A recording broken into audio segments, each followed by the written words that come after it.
Nice to see you. Thanks for being here. Yeah, thank you.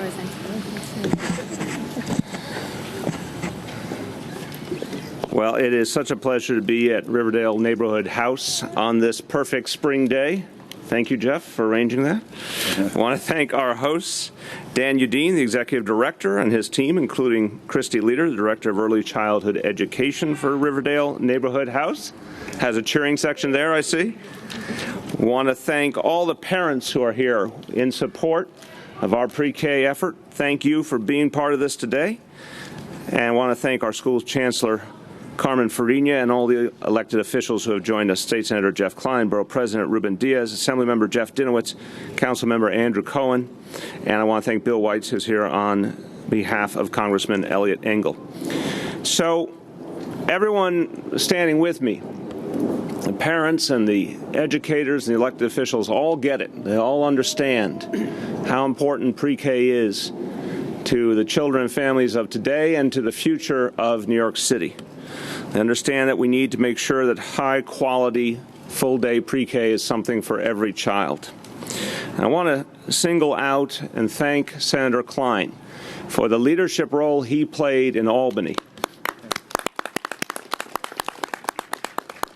He deserves a special thanks. I can safely say if it weren't for Senator Klein's leadership, it would never have been possible to get the state Senate to fully support our vision for full-day pre-K and after school, our vision for 5 years of funding at the levels we needed. And it's particularly pertinent because we know that the fight for pre-K has now gone on almost 20 years in Albany. It began in 1996. And it was always the Assembly, to the credit of the Assembly, it was always the Assembly that pushed the issue. And sadly, it didn't find support elsewhere. I stood with Speaker Silver a few weeks ago and said for him, he deserves tremendous credit. Almost 20 years of fighting, we finally gotten to this day. But for a long time, the Senate, sadly, was the #1 impediment. And at the beginning of this year, a lot of people said to me that that history would repeat itself. But I didn't count on Jeff Klein, who used his power and his influence to make sure that the Senate did the right thing. And that was one of the things that made this year so different and allowed us to have this breakthrough. So, Senator Klein, thank you for standing up, for fighting for the children of this city. And this has now allowed us to be at this unprecedented moment. Now, let's go over this again. Right now in New York City, about 20,000 kids get full-day pre-K. About 40,000 kids get half-day. A number of kids get nothing at all whose families apply. Our plan takes us to over 50,000 full-day, high-quality seats by this September, and then we get to the grand total over 70,000 the following year. It's all because of the actions that took place in Albany, allowing us immediately to more than double the number of kids who get full-day pre-K. And, you know, if you spend a few minutes here, you see immediately what quality pre-K means, what it does for children. You're going to hear from the Chancellor, who's the real expert on educating our children, but I'll tell you my latest story from being in the classroom. I always get something interesting when I go into one of the pre-K classrooms. I guarantee you this is the most unscripted group of people in the world, our 4-year-olds. I can say it from personal experience. So I sat down next to a young girl named Mackenzie, 4 years old. I said, "Mackenzie, what are you doing?" She had a green plant in front of her on the table. I said, "Mackenzie, what are you doing?" She says, very seriously, "I'm doing the observation of my plant." So another budding young scientist, but she used the word observation fluidly, comfortably. I said to some of our friends in the room, you may have been out in Ridgewood, Queens with me when the young man said metamorphosis and the young woman said chrysalis. What's going on in pre-K is extraordinary. The Chancellor will tell you the vocabulary development, the poise you see, the inquisitiveness, the way kids in pre-K learn to work in a group, the way they participate. You give kids full-day pre-K with quality teaching, and it allows them to take off. And we know that it's decisive. We know that it's fundamental to good education. There's still too many people out there who think somehow it's an extra or somehow it's something that has a small effect. But in fact, reaching kids when they're 4 years old, one of the most crucial developmental moments for a child, allows you to give them an educational foundation you literally cannot do later on. So this is about, someone said it very nicely the other day, if you were building a house, you start with a strong foundation. Pre-K is that strong foundation for lifetime learning. And you're going to see in the next few years, it will start to not only improve the lives of children and families individually, it's going to start to bring up our school system overall. A couple weeks ago, I spoke at Riverside Church, and I said our obligation is to bring up this school system in every neighborhood, to end the notion that there are some schools that families don't want to send their kids to because they don't feel they're good enough. We have to lift this entire school system, and it starts with having every child achieve that strong foundation. And you're going to see what that does, a multiplier effect year after year as it improves the quality of education. There's a lot of other things Chancellor Fariña and I intend to do. But laying that foundation is one of the things we thought was most important, and that's why we emphasize it so much in the beginning of this administration.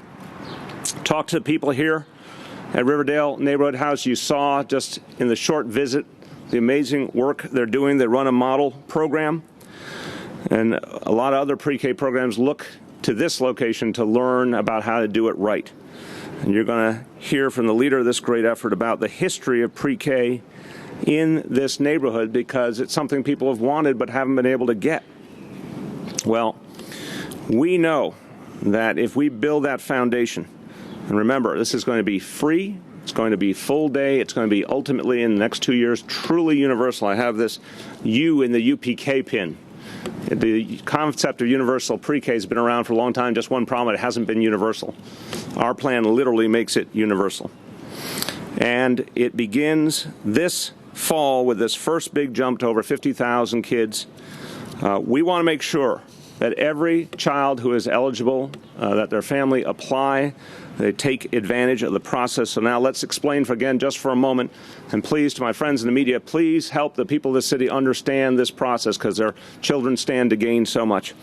The day after tomorrow, Wednesday, April 23rd, is the deadline to apply for pre-K in the public school buildings. This is the first of several phases.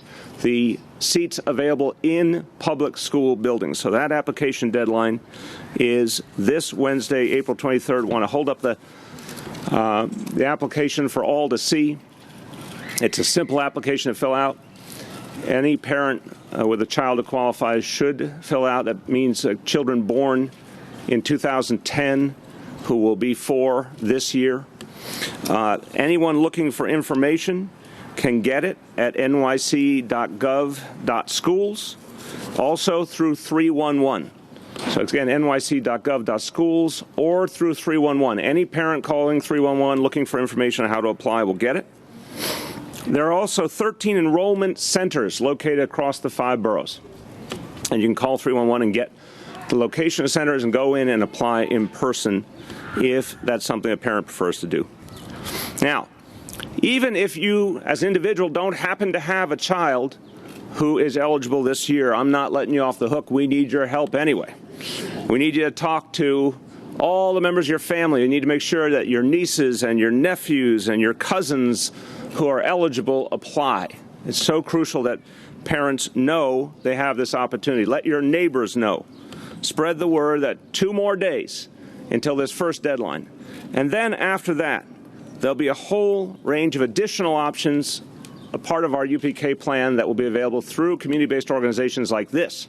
So again, some in the public school buildings, some in community-based organizations, all of them high quality, all of them full day, all of them free. We want to get the word out so parents can take advantage of it. I often say I know the value of full day pre-K from my own experience with Chiara and Dante. I remember vividly how they took to it. They were like fish in water. They loved it. They learned from it. They grew. They learned how to connect and interact with all of their young friends. It really brought them out. It sparked their lifetime love of learning. I know it can do it for so many other children. And just one other reference that's very appropriate to the borough of the Bronx, because one of the most eloquent voices on the importance of early child education in her own life is Supreme Court Justice Sonia Sotomayor. And it's well known that she grew up under some tough circumstances, but in her recent memoir, she makes clear that even though she experienced some tough things in the Soundview neighborhood growing up in public housing, what she had was education. And quote, she says, "You've got to get your education.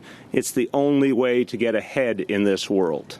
And by the way, that is more true today than when any of us were growing up, because the demands of this economy require more and more educational achievement. If you're going to fully participate in the economy, if you're going to reach your economic destiny, it is because you've gotten the best possible education. That's what we aim to do for all of the children of this city. Now let's make sure in these next few days we get the word out to all parents, and then continuing as additional options become available so that they can take advantage of this great opportunity for their kids. A moment en español. Estamos aquí para pedirles que no pierdan esta importante oportunidad de inscribir a los niños de 4 años en un programa gratis de prekinder a tiempo completo. La fecha límite para puestos de prekinder en escuelas públicas es el 23 de abril. Es miércoles. Este miércoles. Muchas gracias, señor presidente. With that, I would like to welcome a man who did so much to get us this day. With profound gratitude, welcome Senator Jeff Klein. Thank you. Thank you very, very much, Mayor. I also want to say a very special thank you to the Riverdale Neighborhood House, Dan and his entire staff.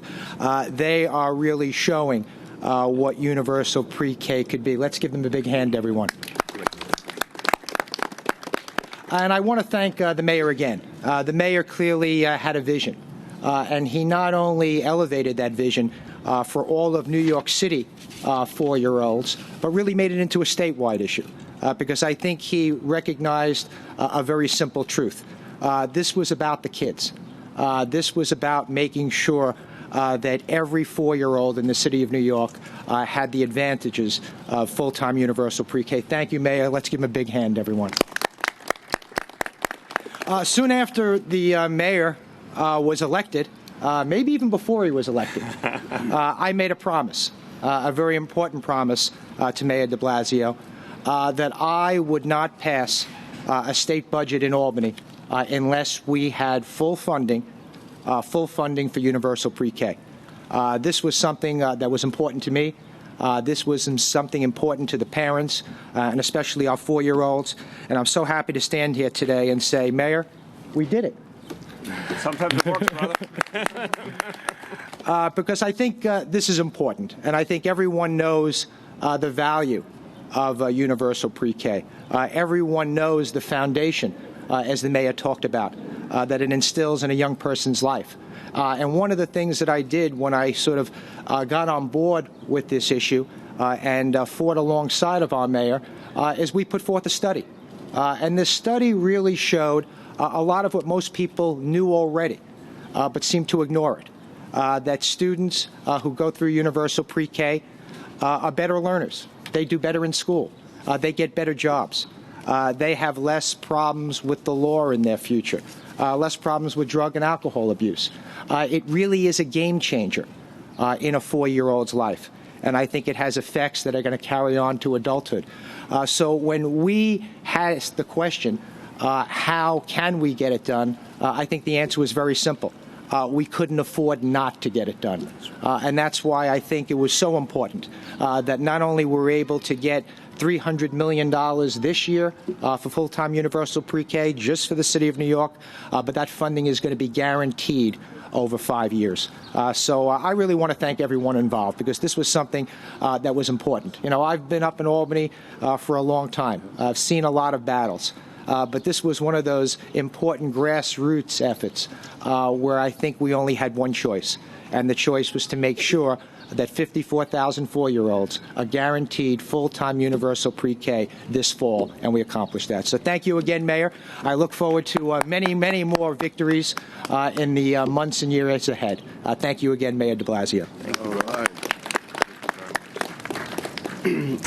Now, you know, I first met Carmen Fariña almost 15 years ago, and from the first time I met her, I could tell that she had an extraordinary level of insight, an extraordinary grasp of education I'd seen in very few people. Talked to teachers all over this city. They revere her as one of the great teachers of our time. And so not only will she speak to you about the importance of this program overall, I asked her to give you a couple of insights of just what she saw in that classroom, what a highly trained eye immediately pulled out just walking into an extraordinary classroom like that. Schools Chancellor Carmen Fariña. Thank you. Very clearly, there's something happened in this pre-K that can happen throughout the city, but I'm sure it's been based on a lot of hard work. Number one, you had individualized instruction. You had no more than 4 children at any given table doing something different. I went to 5 different learning centers, and they were doing all kinds of different things. One center, they were talking about bugs. Did you know there were flying spiders and non-flying spiders? Did you know that you can tell whether you work with your left hand and your right hand, and you can make a graph to figure out which you belong in? Do you know that you can make smoothies out of Play-Doh? The reality is that in every one of those centers, the kids were using different vocabulary, and they were getting up at will, which means they had self-confidence, and it also means they were going from table to table to talk about what they had done in ways that sometimes our high school kids may not be able to do as easily. These kids are learning self-confidence, poise, vocabulary, and because it's going to be a full-day program, these teachers are going to be invested in them an extra 2.5 hours per day. That's a major difference, because if you have a half day, you get to know the kid, and by the time he has to go home to lunch, you're kind of wishing you had done something else. And now they're going to have the ability to have these children all day so that parents are going to be much more confident about where they're leaving them. The other thing I think is really wonderful is that there's so many parents here today. I have parents stopping me in the street and saying, because my child will be in full-day pre-K, I can now do this, this, and this. I can go back to work full-time. I can take care of an older child. I can volunteer in my child's school. It's a whole different way of looking at their lives. So this is not just about the children or the teachers or the wonderful directors, but this is about creating a chance in New York City where these 4-year-olds who are sponges, there isn't a 4-year-old who doesn't remember everything they did in pre-K, is going to be able to go to kindergarten with some skills that may not have to start in October, but can start first day of school in September. So this is really a wonderful opportunity, and I'm thrilled we're going to move it on throughout the whole city. Thank you. Un poquito de español. Un poquito de español. Esto es una oportunidad que yo creo que todos los padres de Nueva York deben de coger, porque tener el chiquillo en la escuela todo el día da oportunidad a los padres y más a los hijos. Y vuestros hijos van a poder hablar con más confianza, poder hacer cosas que no pueden hacer en ningún otro sitio, y tener palabras que pueden usar que algunas veces no podían aprender hasta el segundo grado. So, todos que no registráis podéis llamar a 311 hasta el 23 de abril y registrar sus hijos en las escuelas públicas, y después eso en organizaciones de comunidades como esta. Muchísimas gracias. Gracias.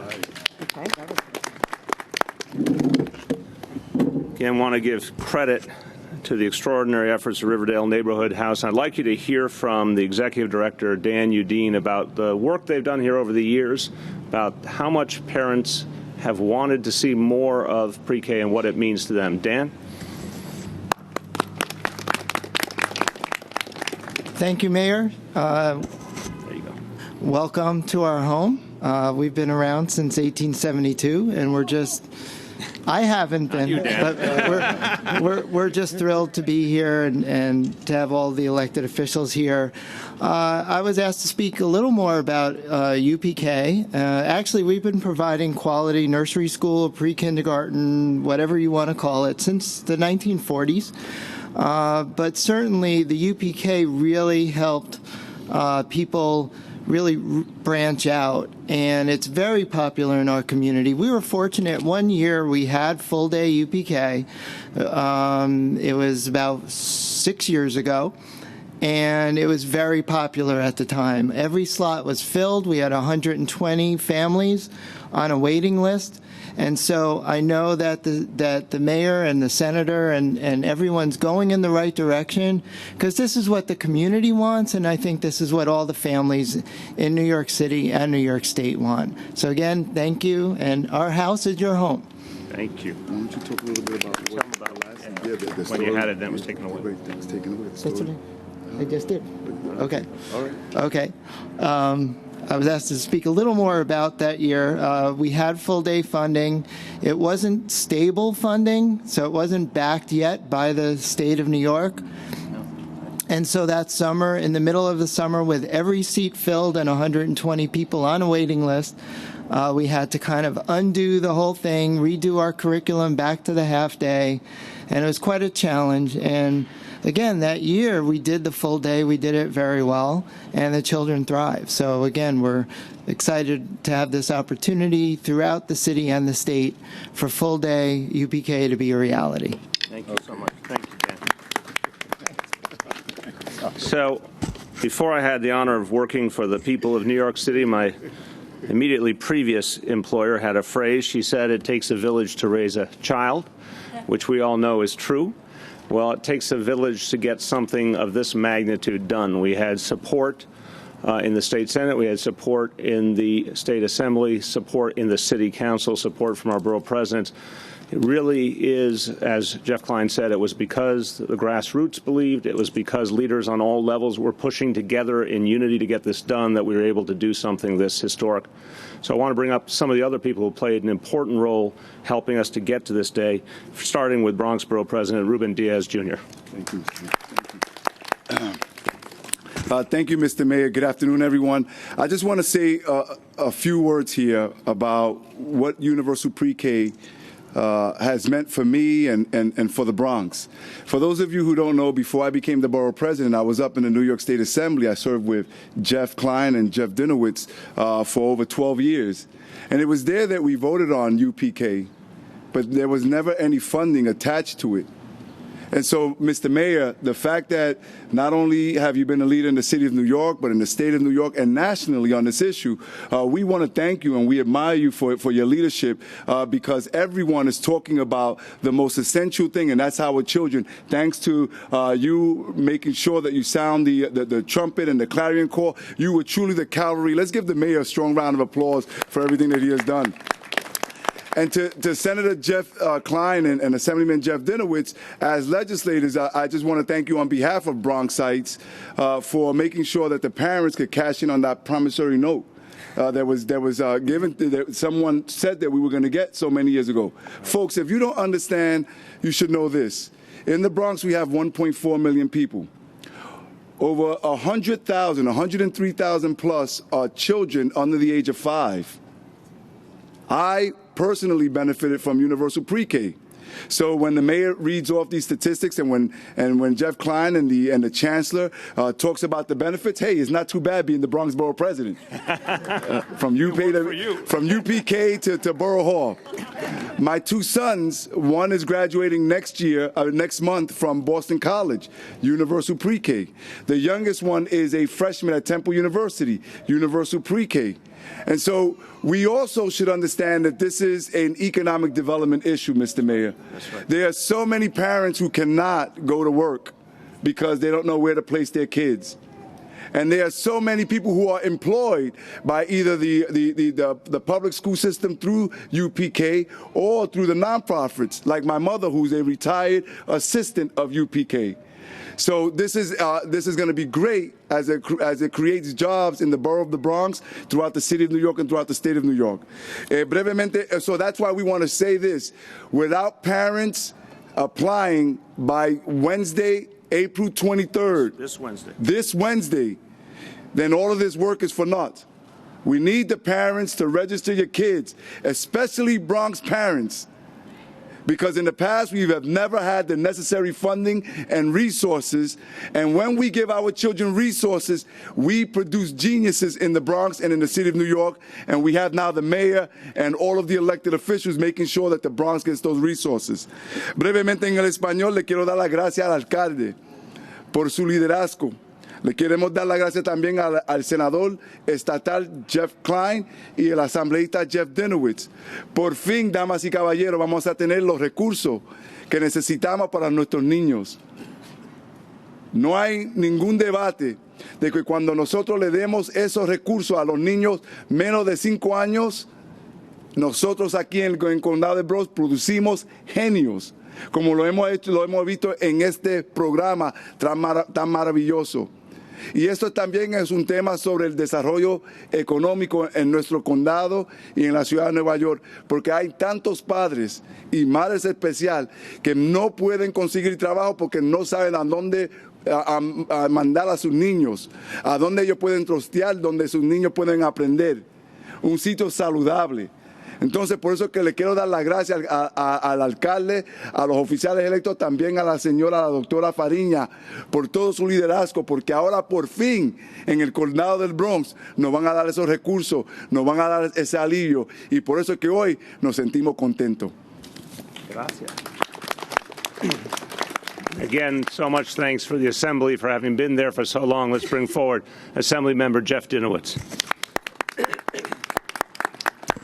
Thank you, Mayor de Blasio. You know, one of the things I love is when we collectively get things done. And this year we got something done. We got something done, and it was particularly important because it was for the little ones. It was for little kids. And, you know, we in the Assembly have been pushing universal pre-K for 4-year-olds for many years now, and I was one of the staunchest supporters this year in the Assembly. But this year was different. It was different because we had a mayor whose prime issue in the campaign, his #1 issue was providing universal pre-K for 4-year-olds. He campaigned on that issue, and he helped deliver on that issue. He led the way, he put it on the agenda, and it got done, and it got done the right way. And also different this year was we had leadership in the state Senate with Senator Klein, and the Senate joined in, and together, collectively, we got this done for the little kids. And you know what? It's going to make a huge difference. Riverdale Neighborhood House, I have proudly represented now for 20 years, and they are one of the premier community organizations, not just in our district, but in the entire city. And they've been doing the job with pre-K for many years now. And you can see how effective they've been. Because I think we all understand that pre-K, earlier education for kids really is a game changer. It just doesn't start them off early. It affects their education career for their entire career and affects them in a positive way for their entire lives. So getting this done this year is going to have a meaningful effect for many, many years to come. We may not see all the results next year. We may not even realize it until kids who may not have otherwise gone to college go to college and have great careers. But this is one of the most meaningful things that we could have done. So thank you to everybody, Senator Klein, Mayor de Blasio, everybody who participated in making this happen. This is doing good for the people that we represent, especially the kids and the future. Thank you very much. And finally, my great gratitude for the City Council being with us every step of the way. Councilmember Andrew Cohen. Thank you, Mr. Mayor. I, too, just really want to express my gratitude to the mayor for his leadership on this important issue, and to Senator Klein and Assemblyman Dinowitz for the hard work they did in the state legislature to actually get us the money to make this happen. So I'm extremely grateful to them for their hard work, and now the ball is being passed to the neighborhood house because they have to actually do the work of getting these programs up and running. And we are very fortunate in this district to have the infrastructure and great organizations like the neighborhood house that can deliver truly high-quality universal pre-K. So thank you. Thank you, Andrew.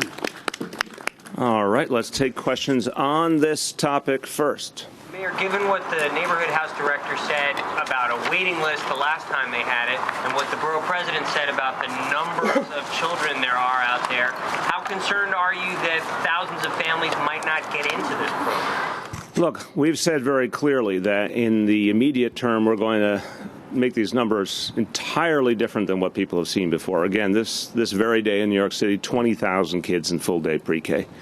Our plan gets us over 50,000 in September. That means 30,000 plus families will benefit immediately. The following year, we go over 70,000, meaning we can accommodate every single family.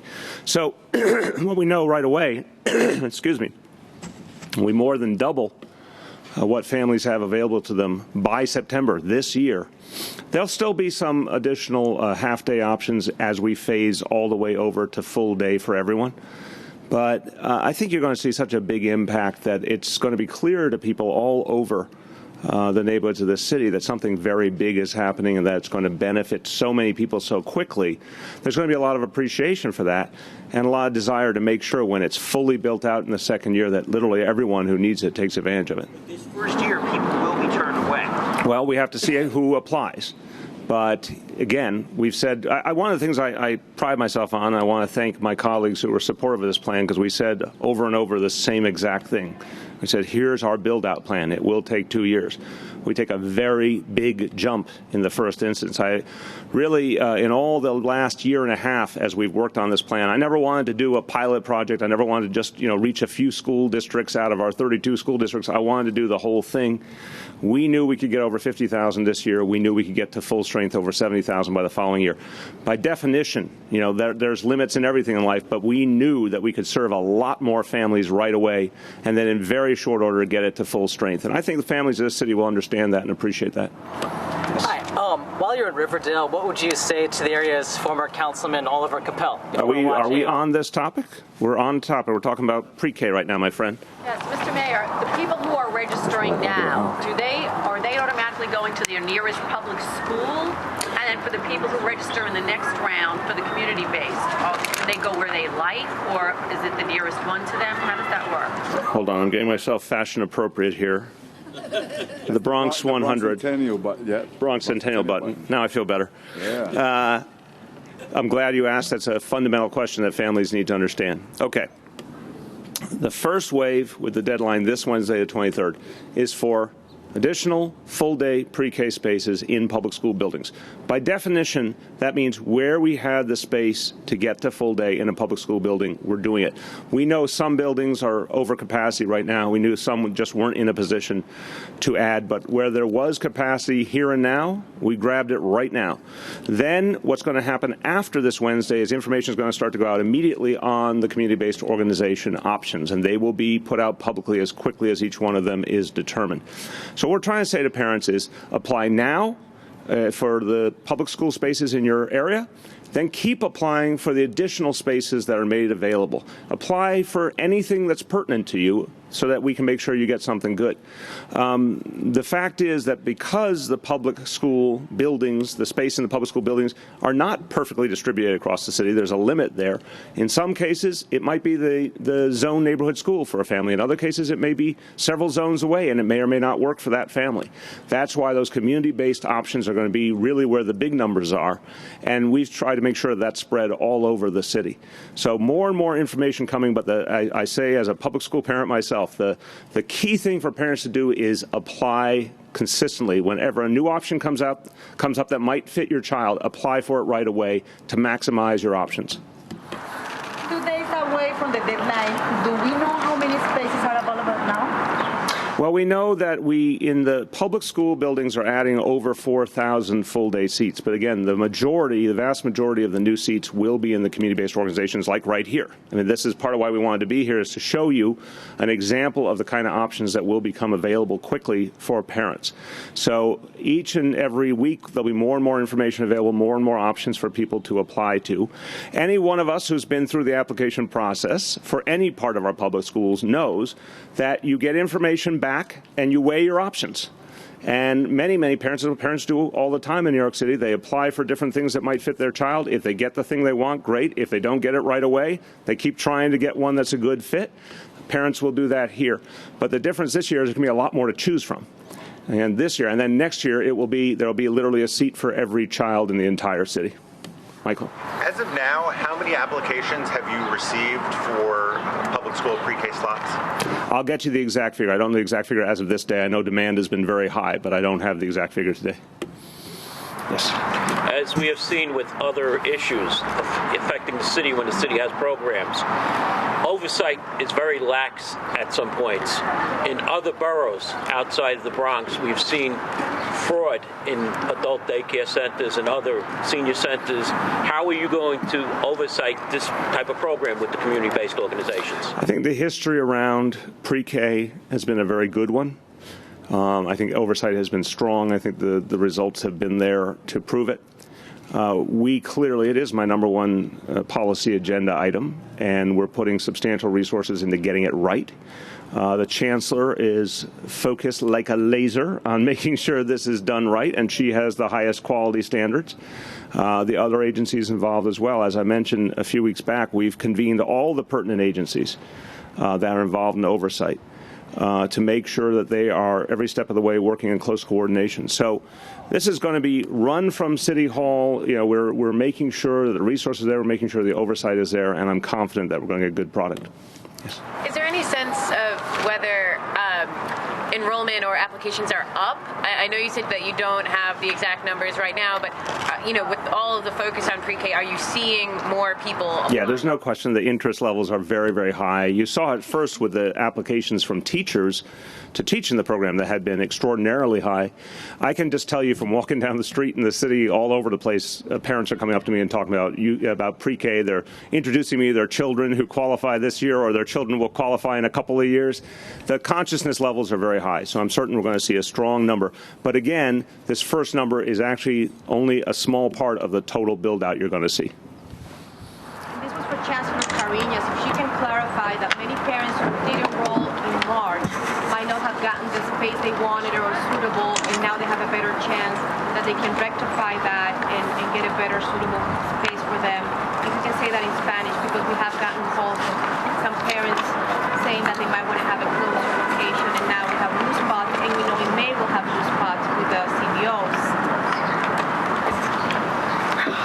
And thank you. Univision actually had phone banks, and we sent people in Spanish, and the most interesting conversations with parents were just thank you. So, gracias por todo.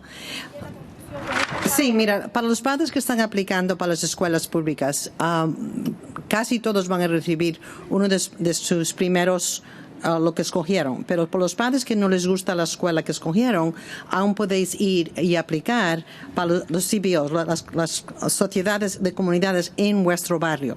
So, podéis aplicar para las dos cosas y después escoger lo que más les conviene, pero es muy, muy importante que estéis atentos a lo que está abierto y donde podéis. Y acuerda, podéis llamar en teléfono en 311 y te dan toda la información hasta en español. Esta mañana recordé, puse algo en el teléfono en español para que los padres sepan dónde pueden coger ayuda. Gracias. On topic. Yes. I have a question for Senator Klein. You mentioned today that you had promised the mayor you would hold up the budget if UPK wasn't funded. But I know in February you had said that you weren't going to hold up the budget, that you just wanted to sort of raise the dialogue and, you know, make people aware of the issue. So I just wanted to clarify I didn't say today I was holding up the budget. I said I wouldn't pass the budget without sufficient funding for universal pre-K. So and that's what we achieved. Okay. Was there any? So do you think your posture on? Could you get on the microphone? Did your posture on the state budget play any role in the final deal that was struck? Well, it was clear what I said before and what I said again today, that I promised the mayor we were not going to pass a state budget without sufficient funding for universal pre-K. And that's what we accomplished, the $300 million over a 5-year period just for New York City. But what I'm saying is, do you believe that it passed because of that promise you made to the mayor and others? Well, again, I think we all, played a role. Certainly the mayor's advocacy was very important. The assembly was already on board. I made this one of my singular issues because it was one of the mayor's singular issues. And I think that's what made it happen. And I think the people who benefit are the 4-year-olds in the city of New York. The answer is yes. The Senate would not have done it without the leadership of Jeff Klein. For many years, the Senate has always stopped it. He can't say, I can say it. Yeah. I know that he can't say this, and he's being humble about it, but the answer is absolutely yes, because for so many years, and I used to be up in the Assembly, and we passed it in the Assembly, we passed increase in funding, we did maintenance of effort, we did it all in the Assembly. The Senate always said no, and it wasn't until the leadership of Jeff Klein in the Senate, that's why we're here today. Y sí, le queremos dar las gracias al senador Jeff Klein porque por muchos años el Senado siempre le ha dicho no a estos fondos. Y por fin, gracias al liderazgo del senador Jeff Klein, por fin ahora tenemos más de $300 millones solamente para la ciudad de Nueva York. Él no lo puede decir, pero él es muy humilde, pero yo se lo digo al público. On but hold on one sec. Just on the previous question, the one before, to clarify on the question of public school parents who applied to their local public school in March applied for pre-K opportunities in their local public school in March. Should they come back, let's just clarify, since the passage of the bill in Albany, additional seats were added in the public schools. So if a parent had applied in March, they would have seen a more limited range of options. They would have seen, as I said, there's about 20,000 seats citywide right this moment. Parents would have seen that reflected. If they have not gone back and looked since March to see the new options that are available, potentially right in their own immediate area, they may not know that there's something there for them. So they should go back. Any parent who hasn't looked at the application process since March should go back between now and the end of Wednesday and get a new application in. We're done on this? One more on this. Yes. Okay, we'll do two. Look at that dejected face. Look at that face. Okay, go ahead. Many people have watched you traveling the city, pushing this program, have commented that they feel like you're the director of Universal Pre-K and not the mayor of the city of New York. That's a compliment. Well, but how do you respond to critics who say that you're neglecting your other duties by being out here holding press conferences at least once a week on promoting UPK? I think we are obviously, allow me to delineate a few things we've been working on. We gave you a preliminary budget that recognized our fiscal realities. We've been staffing up an administration with tremendously talented professionals. We are moving an affordable housing plan to create 200,000 units. We've gotten a paid sick leave to over 500,000 more New Yorkers. We have created major reforms in the stop and frisk policy. I could go on, but I think I've made the point. There's lots going on, but this is my number one focus because it is so foundational to the future of New York City. And I said back at the time of my inauguration, when you're a leader, you're governing for today, and you're also building the foundation for the future. And this, to me, is the thing that we will do that will have one of the greatest lasting effects for this city. My second part of the question is, you said this will be run out of City Hall. Will one actually be run out of Tweed? And I guess part B of my follow-up is, you twice gave the incorrect URL for parents to go to. If this is your signature program, why can't you get the web? I've got to work on my URL. Just wrong twice. I apologize. So on the question of being run out of City Hall, as you know, with the pre-K efforts and the after-school efforts, there's multiple agencies involved. The core of it, of course, is the Department of Education, but because it involves a number of different agencies, both in terms of providing the service and then even more in terms of the oversight, we have made it a priority of City Hall, and that's why we had the leadership of Deputy Mayor Richard Bury to get it done. Right there. Right there. Getting the URL wrong? I think I'm a human. Go ahead. Is it accurate to say that the funds have been released yet? Because it looks as though there's an application process that's been written into the law where you have to fill out where I guess you have to meet a couple of criteria in order to get access to the funds. So have the programs actually received the funds? And can you just talk about how that will work once the applications start coming in? Okay, so we're really at this point, remember, they're not providing the service yet, so it's all being built out as we speak. In terms of providing the funds, Carmen or Sophia, who wants to talk to that? Well, Come on up. Sorry. The funds come when we have the specific children registered in the specific schools with a specific teacher. Money always follows the child, no matter how you look at it in the Department of Education, and that's exactly what's going to be here. And I had to just say something about the mayor. You know, it's great to have a lot of initiatives, but if you have one thing that you believe very truly in, all others follow. And I think having education as a major initiative doesn't get better than that. So, thank you. Before we go to other questions, what? Espanol? Sí. What did I just say? Go with the flow. What was the question I just answered? This is about the money following. Oh, mire, el dinero siempre sigue al chiquillo. No importa en qué departamento, nunca, el Estado nunca nos da dinero hasta que tengamos el chiquillo en una silla con una maestra. Gracias. Sophia Pappas, who runs the early childhood programs of the DOE, will be our guest designated hitter on the URL question. Take it away, Sophia. Thank you. So it's schools.nyc.gov/pre-K. Would you repeat, please? Yes. Schools.nyc.gov/pre-K. Thank you. Beautifully said. In a strong voice. Off topic. Thank you, sir. You made very clear your position on carriage horses, that it's inhumane to have them working in the streets. I wonder what you think about the NYPD horses that are also working in the streets. Do you have any concerns about that, or do you support them being out there? How do you feel about that? Apples and oranges. Can I use apples and oranges with a horse analogy? It's, obviously the NYPD, I have immense respect for what they do to keep us safe, and the police horses have been a part of that, and that is something that's about the public's vital interests. So I think it's a very different reality than, something that's about tourism. Yes. Fire officials have confirmed that there was an 8 to 9 minute delay in getting EMS to the fire in the Rockaways. What's your response to folks who are very upset about that, and what action, if any, are you taking to deal with that? Obviously, I want to know all the facts. My heart goes out to the family. We need to know what happened here. I know there's an investigation underway, and as soon as we have results, we're going to let you know. Mayor, what's your assessment of the job that Fire Commissioner Cassano has done? And in your mind, or could you explain, is he still considered an interim fire commissioner? Yeah, he's been in an interim role, and I think he's performed admirably. I give him a lot of respect, particularly for what he did in the middle of the East Harlem tragedy, which was an extremely difficult moment, and I thought he and all the men and women who serve under him did a fantastic job. But it's been clear from the beginning that it's an interim role. Marcia.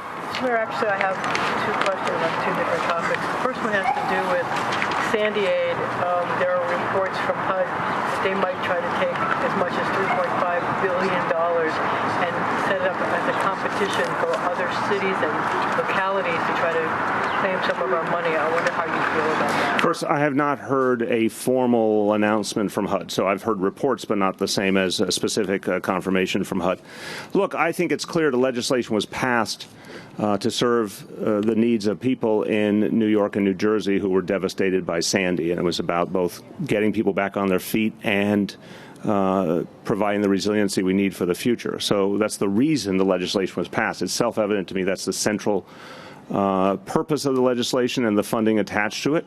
And from my point of view, we're going to make clear what we need to get our people back on their feet and to move forward with resiliency. And I believe that the federal government will support us in that. The question has to do with Tavern on the Green. Apparently, finally, the restaurant is going to open this Friday. There's ribbon cutting, but the cost of refurbishing it have gone from $9.8 million to $20 million. I wonder how you feel about that, this skyrocketing cost, and if that's acceptable to you. I can't comment because I don't know the details, but I'd be happy to get you a statement later on today. I don't know the details of it. Behind you and then you. Right there. Did you have your hand? Oh, you're done? Okay. Okay. Go ahead, Courtney. Going back to the Cassano question, I mean, you said that he's interim, so does that mean there's no way that Cassano would stay on? I think I've said all there is to say. He's interim. Are you currently doing a search for a new fire? Of course. I'm going back to the Cassano question about his son, that he's reapplying to get back to the fire department after he made, very anti-Semitic remark and racist remark. What do you feel about that he's coming back? Look, I don't know the details of what he's seeking to do. Obviously, the remarks he made at the time were totally inappropriate. I don't know enough about what he's done to redeem himself, so I can't comment further because I just don't have that knowledge. Yes.